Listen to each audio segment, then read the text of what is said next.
Okay, welcome back. So this is going to be the final video in our character modeling part of this tutorial series, where we're going to model our neck and connect our head to our body, and then we'll have the entire character modeled. And the next set of videos then we'll go through the rigging of the character and stuff like that. So to get us started on finishing our character, I'm going to go into my left view, and I'm just going to create a cylinder to start the neck off and get it roughly the size I want. Rotate it. I'm going to put this material on it again and just position it where I want. So I'm going to rotate it this angle just so I can kind of line it up with our neck on our character. Might rotate it a little bit less. I'm going to put it around about here, so I'm going to leave a big enough gap here because I'm going to have another 2 rows of polygons here, I think, rather than 1.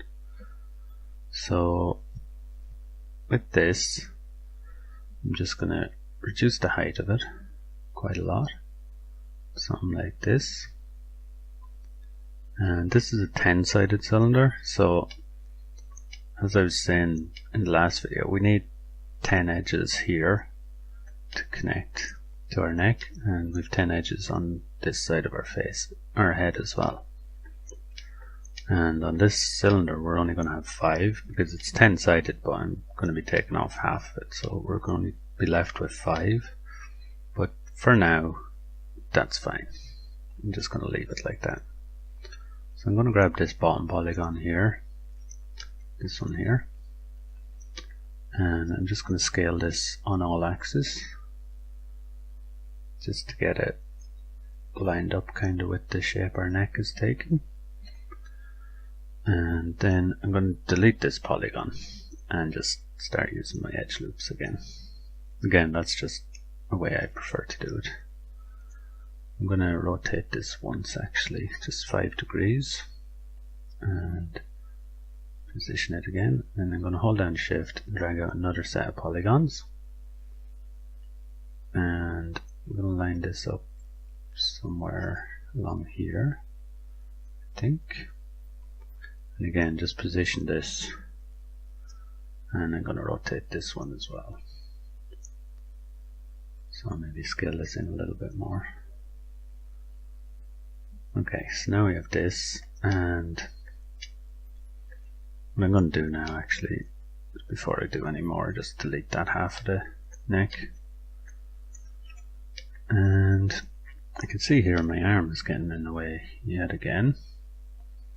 So I'm just going to grow this selection till I just have this part of the arm, I think, and just hide this. So I'm leaving quite a lot of the arm because I only need to see this top bit. I'm going to actually delete these top polygons now that I want to get rid of. So those 8 polygons there. I'm going to leave this strip because this is connecting onto the shoulder, and I seem to have an edge here. I've got this vertex up here, I don't know why that is, so just check here. I've got 2 vertices here where there should only be 1, so I'm just going to weld them together, and that'll fix that problem. Okay, so now with this, what I'm going to do now is actually attach my neck to the rest of my body. So now we have that, and let's see. So now we need to get the extra edges that we're going to need. So, wow, I can't orbit properly again. Okay, so what I need to do basically is double the amount of edges we have here. So I need to put a connection in every single bit. And to do this, I'm actually going to use Swift Loop. So to get to Swift Loop, you just go up here to your modeling ribbon and over to the edit one. And if you don't have this ribbon, I think you can just enable it somehow. Let me just check how you enable this.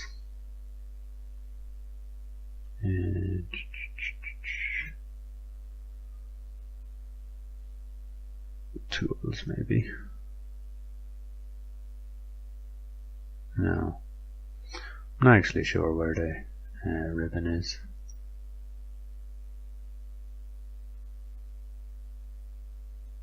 Let's see if I bring up this. No. Anyway, you should have this panel here. I think it might be this. Oh, there's this button here. You just toggle that on and you'll have these extra bits here if you don't already. And in the edit under modeling you have Swift Loop. If you select this, you'll see it does pretty much the same as the connect. It puts in an edge, but you can manually place it. The cool thing about this is if you hold down shift, you'll see the edge kind of pops out a bit. What that's doing, it's keeping the shape of our edge. So if I put one in here, say, you'll see this edge has now turned a bit. If I didn't hold down shift, it just put an edge like a connect. But with shift held down, I can kind of round out the shape as I put them in. So I'm just going to put one in between each set of edges. So now we've got 10 edges along here. And just right click to stop using Swift Loop then. So now with this, what I'm going to do is just kind of figure out where I'm going to line these up. So, man, my zoom is messed up. Okay, so this vertex is going to go to here, this is to here, this is to here, this is to here, and this one is going to go to here. So I'm just going to kind of turn on my edge constraints and move this over a little bit, just to get it a bit closer to the area it's meant to weld to. So just kind of move all these back a little bit out of the way. Just with edge constraints on, this doesn't really matter. I'm not actually changing the shape of our neck too much. So something like that. What I might actually do is turn off my edge constraints and just pull these back a little bit. So pull them back a bit. Maybe deselect that one, pull this back a bit more, deselect and pull it back.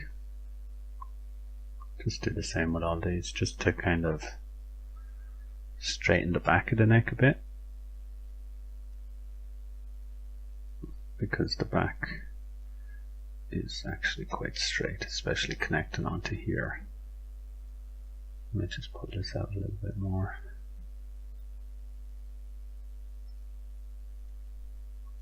Okay, so we have all this now. Just maybe line these up a bit better in the front as well. So this is going to come over to about here. And they're going to arc in quite far actually on these bits. So I won't go too worried about that. So that's going to go to there. Okay, so now we have our neck kind of laid out the way we want it. So all I'm going to do now is select this edge loop. In fact, no, I'm going to bridge all these gaps. So with the bridge tool, just going to go from edge to edge. Kind of close up all these holes. So around like this. And there we go. Now we're done with that. So now what we can do is, I'm just going to put one last connect in here. Just kind of shape out this bit of the back area here. So I'm just going to pull all these back and raise them up a little bit here maybe, just so they start to curve around. Now I can start raising this up as well.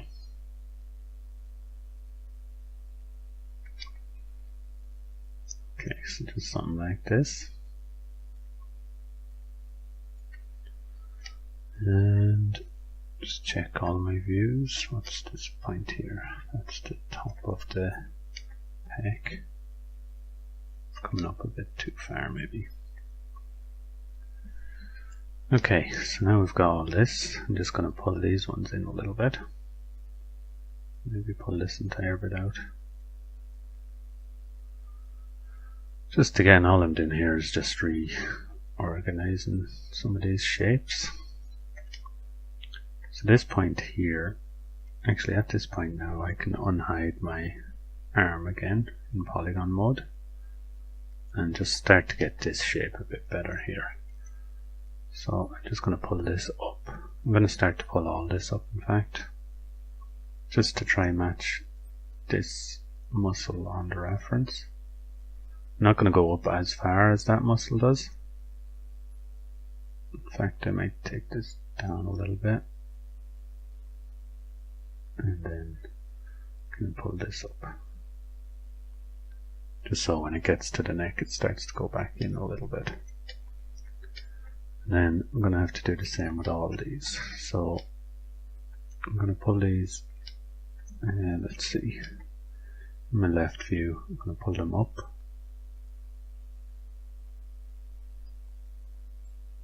And up. And up. And up. Then I'm going to pull all these back in a little bit, just to get that lined back up again. So then I'm going to do the same with these ones. So grab all them in this view. I'm just going to pull them up to somewhere here. And maybe pull this one up a little bit higher. As we go around, it'll kind of come back down a little bit. So maybe that one can come down a bit. Yeah. And once more, I think, will be all we're doing. So again, pull these up and over here a bit. Maybe start to roll this down a little bit faster, so it'll come kind of down this way. In my back view, I'm just going to arrange these a little bit better. So something like this I think is good. Yeah. I still think they need to come up a little bit more. So what I am going to do is pull this one up as well, and in a little bit. Yeah. Okay, so this last row will come up as well, just a little bit. Not as much as the rest though. I'm just double checking my back view. I seem to have moved that quite a lot. Okay, so now what we can do is just round that out a bit. And this is going to come back this way a little bit.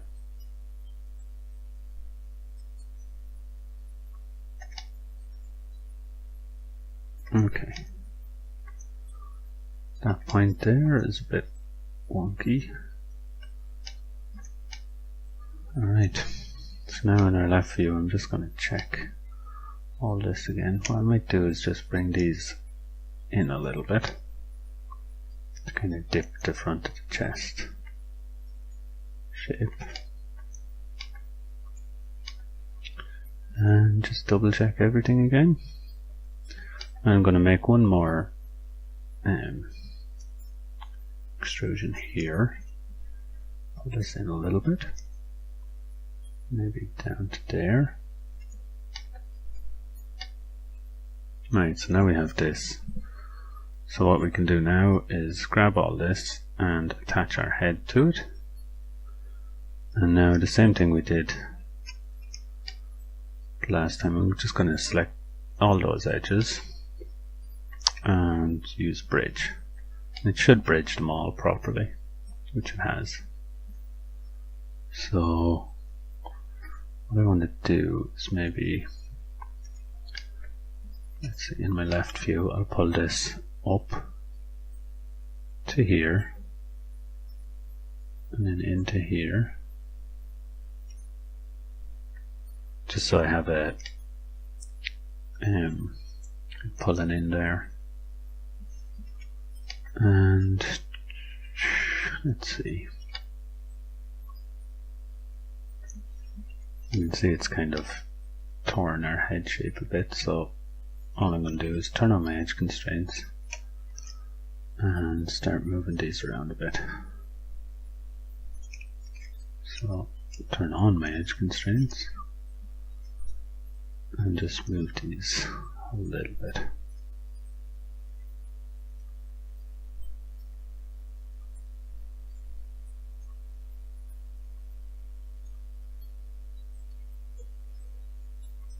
Just to kind of ease this shape, because they're stretched a bit too much. So I'm only going kind of halfway because I'm going to do the same with the head.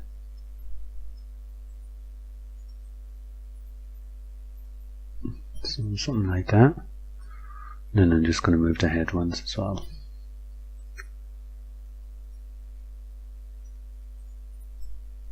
I want this to go up here. This to go up here.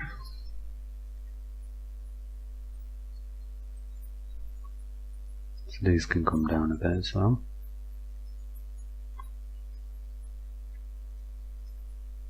And then all these will start to come up here a little bit. This one won't though. Yeah, so we have this now. I think what I could do is maybe turn off my edge constraints again, and maybe just all these along the edge here can just come in a little bit tighter. Maybe this one as well, just to give that shape to the edge of the neck. Okay, so this is pretty much our character done now, by the way. Just kind of fine tuning some of this shape that I want. Might move this edge up a little bit with edge constraints on again. Same with this one, just pull it up a little bit. In fact, I may move all these up a little bit.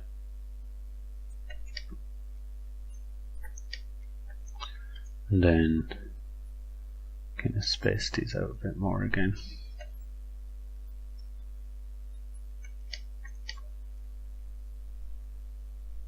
Okay, so turn off my edge constraints now, and I'm going to put my symmetry on now for the last time,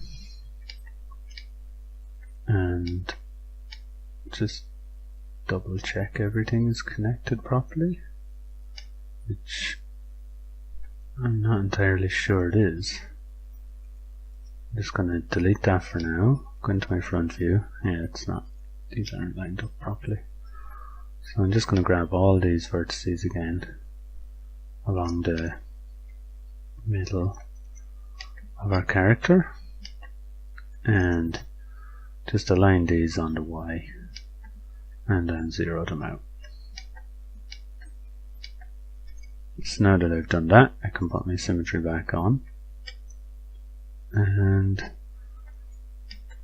I mean we got fairly close to the shape I wanted on the shoulders. And even pull them up a little bit more maybe. Same with the back. Just kind of to give this a little bit more lift. Then I mean on the back you can see he's not got a spine really. So what you can actually do to just mimic the spine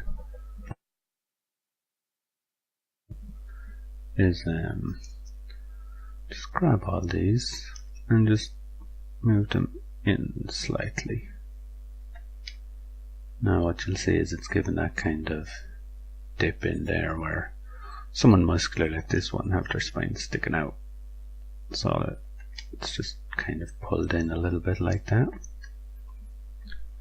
And I'm just gonna collapse this to an editable poly again. So I'm getting rid of my symmetry now, so the entire character is one model now. And just have a look at everything again. Just double check everything and triple check it and whatnot. Okay, I think that's pretty good. So we have our character here. Something wrong with his chin, apparently. What is that? I think this is coming out too far. No. What I'm going to do is select the entire character. No, I'm going to press Alt V to bring up this overlapping vertices thing again. Just check that there's no overlapping vertices. So the tolerance is quite low. And it's not detecting any, so that's good. Just turn that on with Alt V. I don't know if I said that. So yeah, I think this is pretty good now. I'm just going to put Turbo Smooth on to see what he looks like. Yeah, I'm pretty happy with that. I mean, again, he's almost 2000 polygons, this character, in the low polygon version.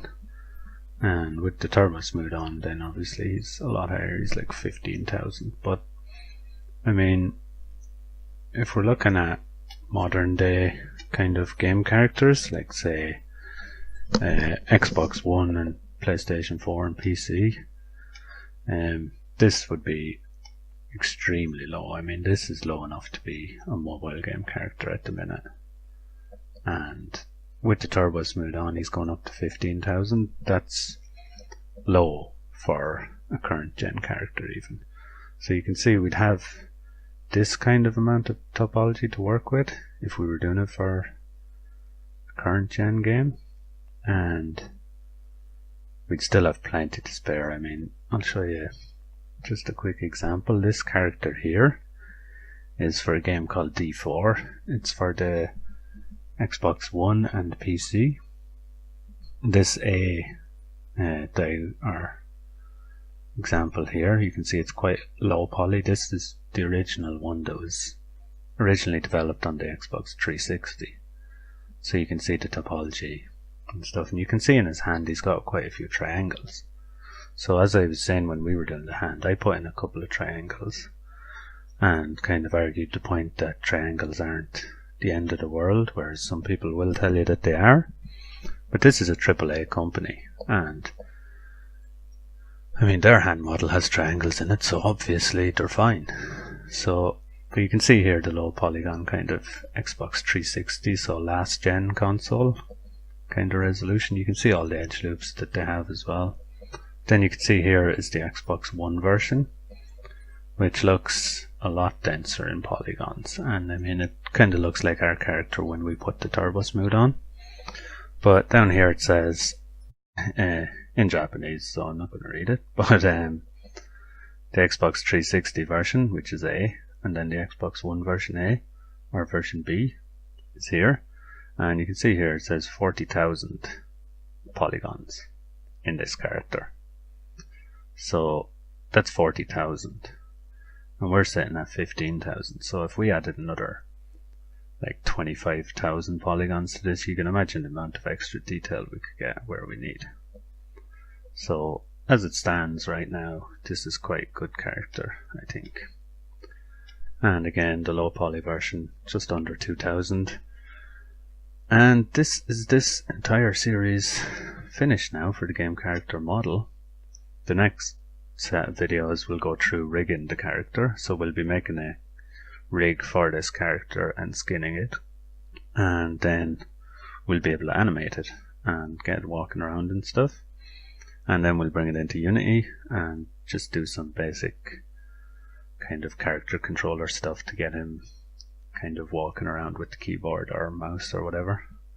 So yeah, that's that entire bit done. So hopefully you managed to stick through all this. I know it was quite long, but having to explain everything in such detail has kind of dragged the videos longer and longer than I really wanted, but I think I needed to make them long to keep this information in it rather than skipping over stuff and some people just kind of lost because they don't know what I mean. Because at the end of the day, this is for beginner character modeling, so hopefully the pace and the amount of information I gave you was helpful, and hopefully I see you in my next set of videos.